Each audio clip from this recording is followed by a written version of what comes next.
What's up, guys? We got a game. We have the white pieces. We are ranked 6, not ranked, we are rated 666. We're playing against Ion Chess 686 rating. And we're going to continue this speed run. And so this is twice. I went C4 and they responded with C5.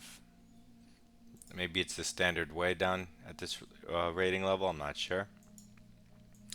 But just like in that last game, I'm going to develop my bishop to the fianchetto square, where it controls a lot of light squares. Our opponent develops his knight to f6. This is a reasonable move, developing the king side so he can castle. I'm going to put my bishop on the fianchetto square. It makes a lot of sense. And I can proceed with development. I'm expecting black to... Okay, this is fine. He moves a pawn to open up his light square bishop. That makes sense. I'm going to develop my knight to its natural square on c3. But now he blocks his bishop's diagonal and creates a small center. It's not an ambitious play, but it's not, super bad either. I'm now just going to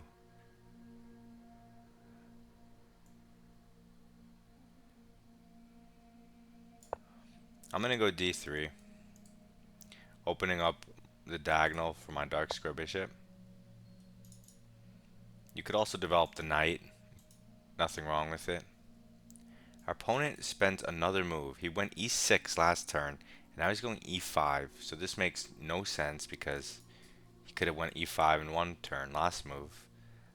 Also, this weakens the one square that I have a really strong grip on. So now I'm really going to be able to abuse this d5 square because none of his pawns are going to be able to kick a piece that goes there. So it's such a strong outpost that I already have so much coordination on that square. So that was a really bad move, strategic mistake by him, e5. Okay, but now it's my turn. I'm going to develop. You can develop the knight, you can develop the bishop.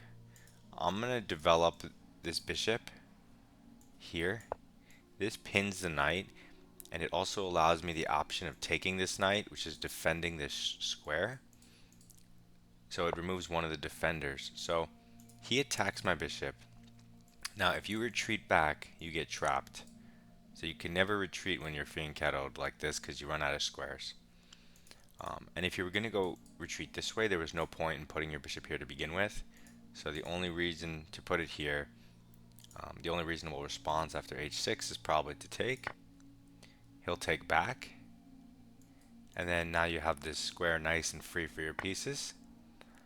And for example, if you put it in immediately, it hits the queen, as well as this fork square, which will force his queen to have to go back to defend. And that's already a good start. So I'm going to start with that. You could develop, but you can also make him go back and say, hey, every single piece, and this has been a theme in my game so far, all the pieces are always on the back rank. At the very least, I have a strong knight and a strong bishop, so that's a big difference. Now he sees that this is hit, and maybe he sees this threat. He can't go to e7 because it hangs. So yes, he has to go back. I'm actually impressed they found that. That's pretty cool. But now it's my turn again, and I could just do regular developing stuff. Now, you could develop this knight here normally, right? But I really want this square permanently, and I don't just want any piece there. I'd prefer a knight to be there. And so I want to reinforce this knight with this knight. And so instead of putting it on its natural square, I'm going to make the decision, executive decision, to go this route and defend it this way. You don't have to do that, but I'm going to do that. So to get that started, I'm going to go e3 to start the journey. And one of the benefits of going this way is you don't block your bishop's diagonal.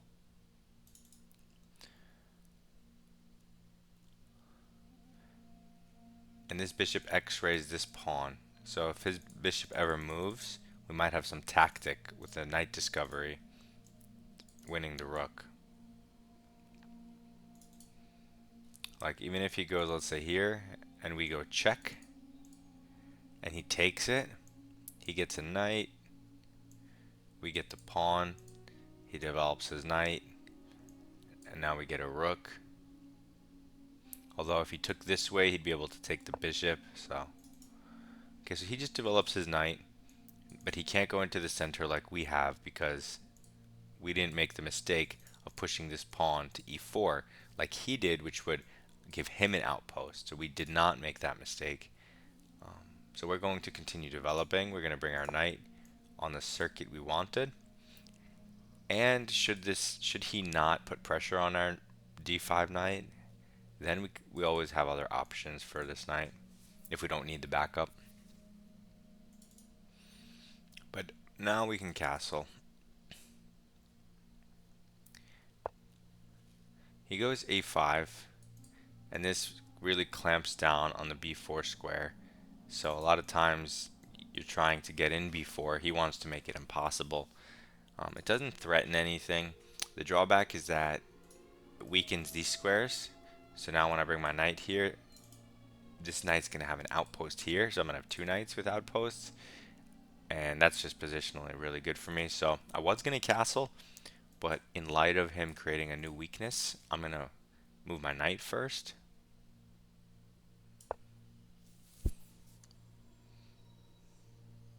And I can castle next. I have beautiful pieces, nice coordination and harmony, right? Stopping his counterplay in the center. He could go something like knight b4 trying to trade. That's an idea.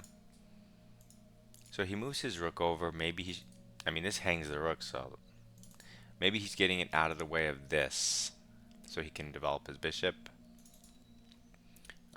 That's possible. I'm not going to jump in here just yet because I may want it to back up, so I'm going to leave that option open. I'm just going to castle because it's flexible. And so far I did just standard obvious stuff, nothing fancy. All I did was bring my knight this way instead of to f3. And you can easily see why I did that, how these guys back each other up. So let's say he takes with the bishop one day, you have another knight. He attacks it again with the knight. Well, then you can finally put a bishop in there, or you know, you'll always be able to put a knight or a bishop because of all the backup. You don't want to fill this hole with a pawn because that takes away the square from your pieces and also fills the outpost for your opponent, so he's happy. So my opponent not immediately, why do I say immediately? My opponent goes queen g5. What does this threaten? I don't think it threatens anything. What are the drawbacks? Well, you're supposed to develop your minor pieces, not your queen. You're supposed to castle, not play with your queen. You're supposed to not hang stuff.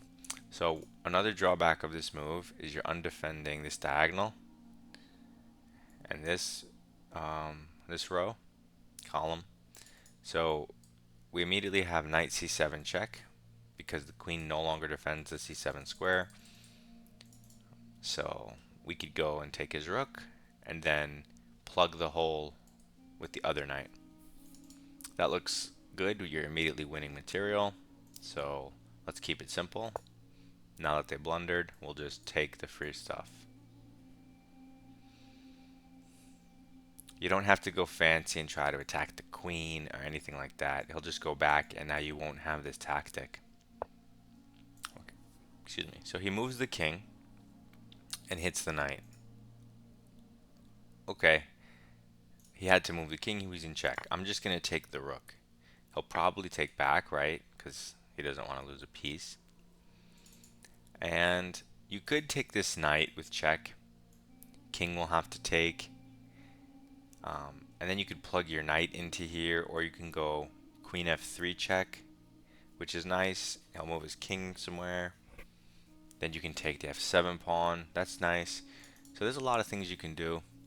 I was initially gonna say, even though I'm up material, and even though trading is good for me, I kind of wanted to keep this light square bishop because it's so nice. But in hindsight, not in hindsight, based on further calculation that we just did, we see that at the end of the line, we're not just trading a piece, but we get to bring our queen in with check and win this pawn. So that could change my mind. Also, maybe we can start with queen f3, creating the threat of hitting the knight and this.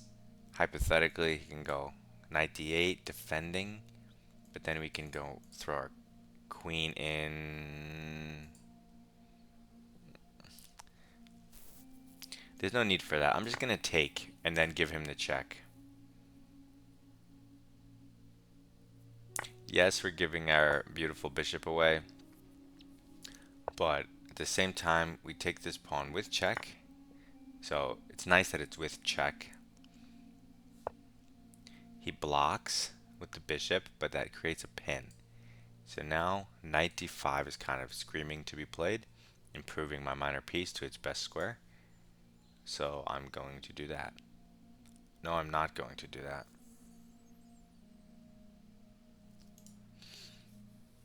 Well, I guess if we do that and he tries to trap our queen, that could be annoying. It's not the end of the world because maybe we can just go h4. Also, if we throw in something like this, actually that doesn't work. We could do h4 first and see what he does with his queen.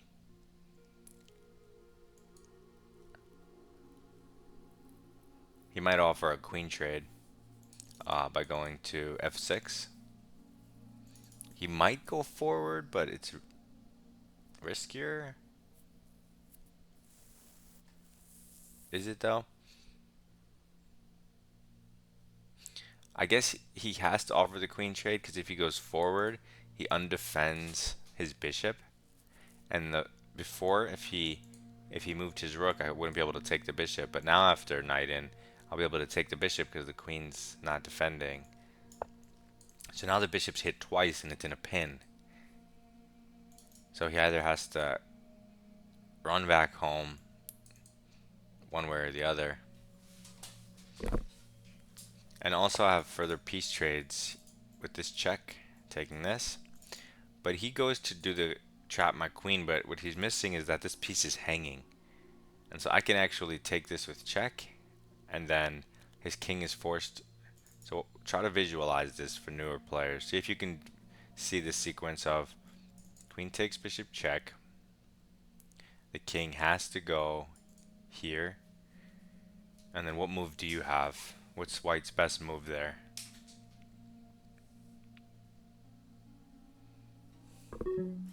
So let's put it on the board.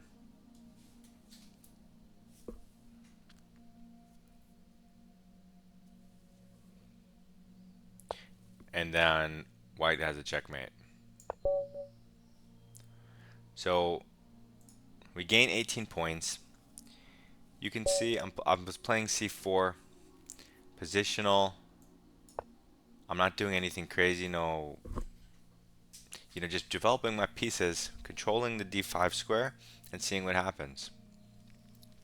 So now we have another game with Gross Bet Rave. I don't know. He's rated 786, so now we're facing slightly stronger opponents. We're going to go g3. It looks like we're both going to be fianchettoing this game.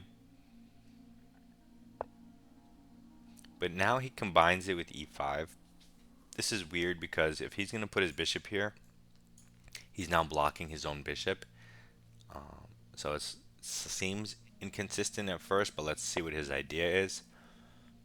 And now we have our bishop looking very nicely on the diagonal, but we don't have our pawn blocking it like he does. Also, because he moved both of these pawns, it really creates dark square weaknesses. With this pawn back here, it would at least defend. So now he fianchettos. Okay, interesting idea to put the pawn here, but let's see. I'm just going to develop my knight. Same thing as before, controlling the squares, coordinating on the light squares. He develops his knight, but he doesn't want to block his bishop, even though he already did. And he prepares castling. This move doesn't threaten anything, and now I can develop smoothly. Again, I'm going to start with d3, opening up my dark square bishop. He castles immediately. Now he's ready, he's fairly solid, he can take action in the center now that his king is pretty safe. And in this position you could develop your knight, you could develop your bishop, but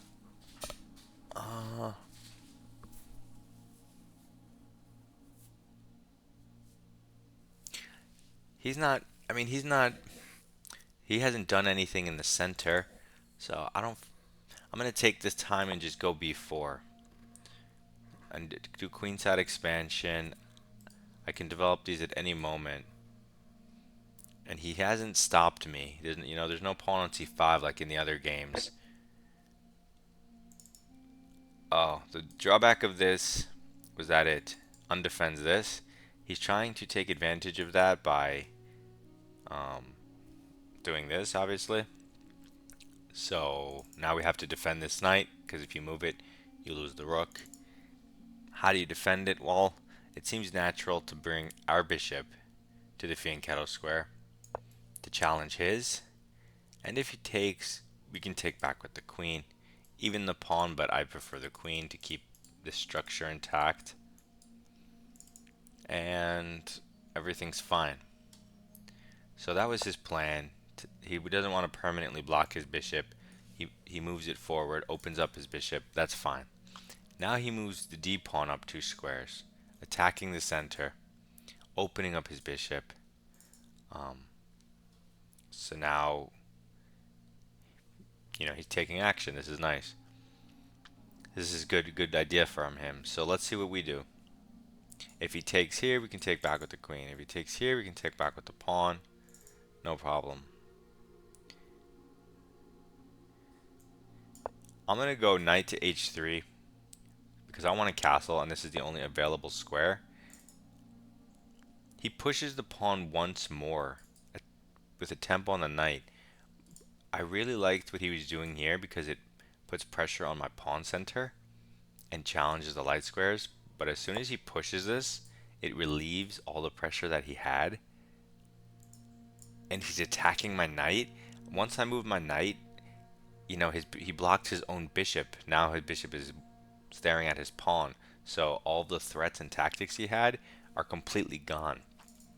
Another drawback, so if I say what's the threat of this move? Well, the threat's to win the knight. Am I worried about it? No, because I'm just going to move the knight. What's the drawback of this move? It loses control of the light squares. It also hangs this pawn. And even though my knight needs to move, I can just take this pawn. And so his position just went from reasonable to completely lost, just like that one pawn move. And that's why it's better to play with the pieces generally, because when you're developing, there's going to be way less lines where you just lose. But if you push the pawn like this at the wrong time, you do just lose. So it may not look like much, this pawn move right here, but it loses the entire game. So he develops his knight, defending this pawn. I don't need to win this pawn. I'm already up a pawn, and it's blocking his bishop, so I don't really care. I just want to develop, stay safe, trade everything, and win with my extra pawn. So what does this threaten? It threatens to win my pawn. Do we care? Yeah, there's no reason to give that away right now, for no reason, when we're up a pawn. We can defend it, right, with a pawn. We can defend it with a piece, or we can push it. I don't see a reason not to push it because I don't see a good square for his knight. I mean, he'll have to move to the center, but that it once again blocks his bishop. I'm not exactly sure what it's doing on e5. I mean, it's not a bad square, but I can always go f4 at the right moment. I don't know, we'll see. It also evacuates this diagonal for my bishop, putting more pressure on light square. But now he jumped in this way, and this obviously doesn't work because every chess player's instinct as a response to this move is going to be a3, right? Whether you're rated 600 or 2000, like this, your instinct is going to be this. And when we do this, where is it going? Am I missing something? Probably not. So I'm just going to go a3. And that wins the knight.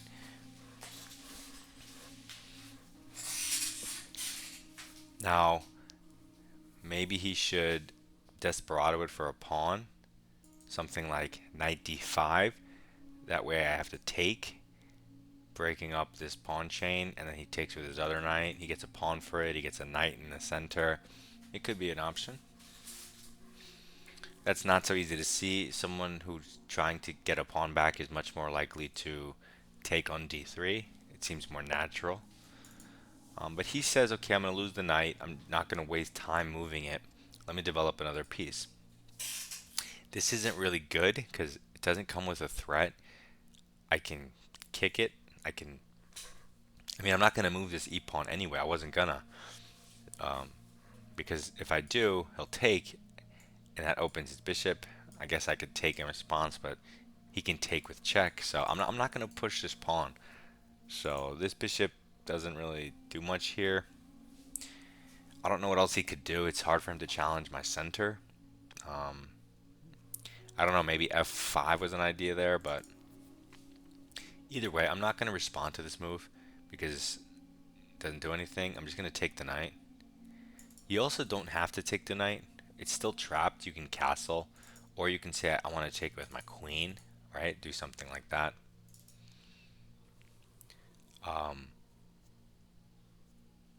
Maybe he thinks this threatens this, and then if you take, the queen's hanging, but the queen can just take the pawn. I'm just going to take the knight. It controls the c5 square, which is a nice benefit, and it opens up the rook, which is a nice benefit. And my position is just crushing. And you may say, well, isn't this knight on h3 like a bad piece? Not really.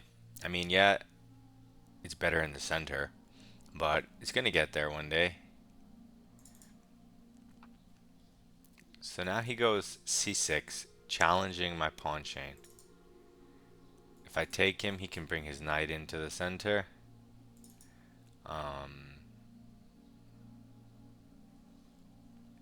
I'm just going to ignore him probably. If he takes me, I'll just ignore him again maybe. I don't know. I want to do something more active than play with his pawns. So what can we do that's active? I mean, we can castle to start just to get our king to safety, and then we can decide what we want to do. So we'll do that. We'll just castle and ignore his threat. We're up 4 points of material. We don't care if he gets a pawn back. Also, by taking, he's weakening the light squares on the diagonal. So he takes, and that's fine.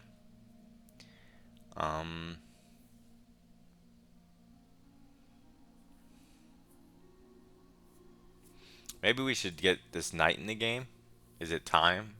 Has the time arrived? We also could just take the pawn. Not because it's a pawn, but it opens up the c file, so we have a place to play. Because if he takes and we take, I don't ever want to have to deal with him pushing d3. That could be annoying. The downside of taking is it loses control of the d5 square. So there's that. So we have different options. I don't really know which one to do.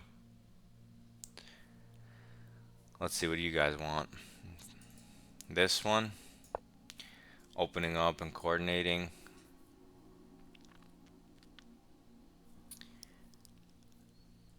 If he pushes, you can take this, but then he can take your knight in response.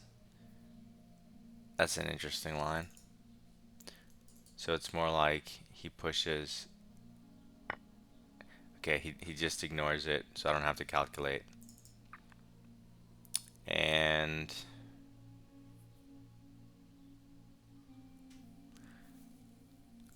I'm going to take back because I don't want him pushing forward with tempo in response to me taking this pawn or doing anything else, because these pawns would then be very strong for him and very annoying for me.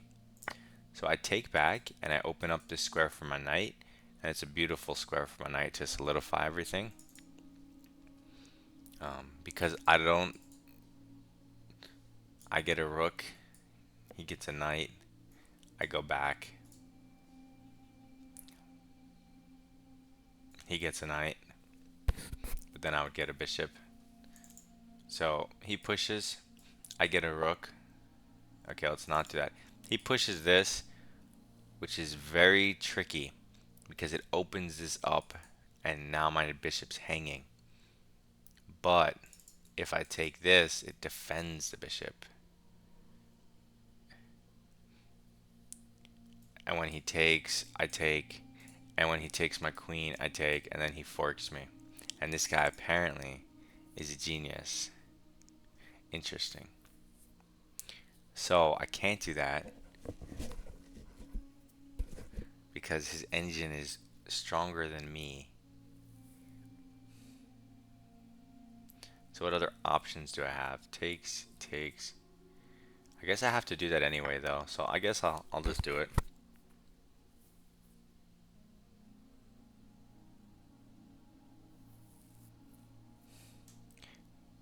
Let's see. He takes here first. Once again, because he's a genius, hitting my queen. And now he's going to take, and bring his queen in. His knight.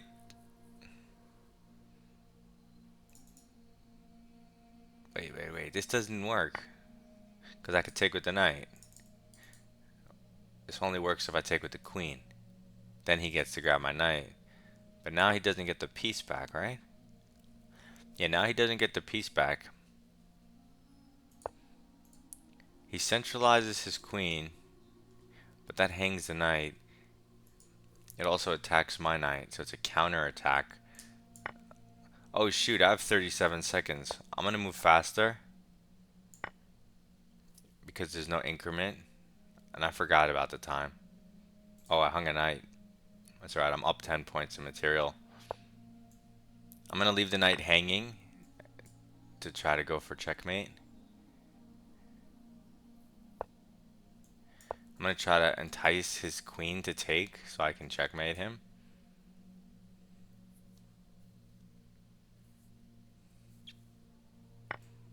And he falls for it. Oh, I almost ran out of time that game. You see that?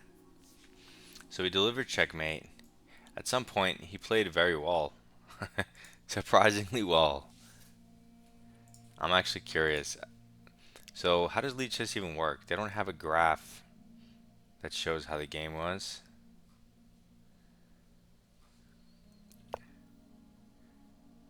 Uh,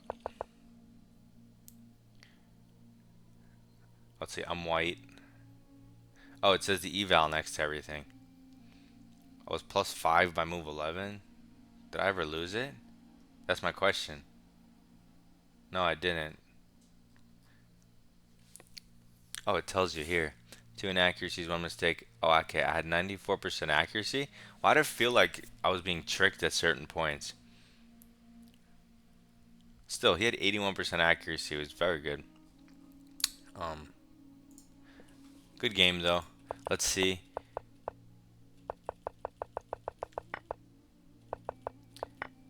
Yeah, I mean, he hung a knight and then just basic stuff. Either way, 2 more speedrun wins. Hopefully you're understanding the way this is going, just developing the pieces and seeing the common mistakes from the opponent that I'm pointing out. If you have any suggestions or things you want to see, let me know. You can also send me your games as long as it's rapid typing control, and I'll review it. Goodbye.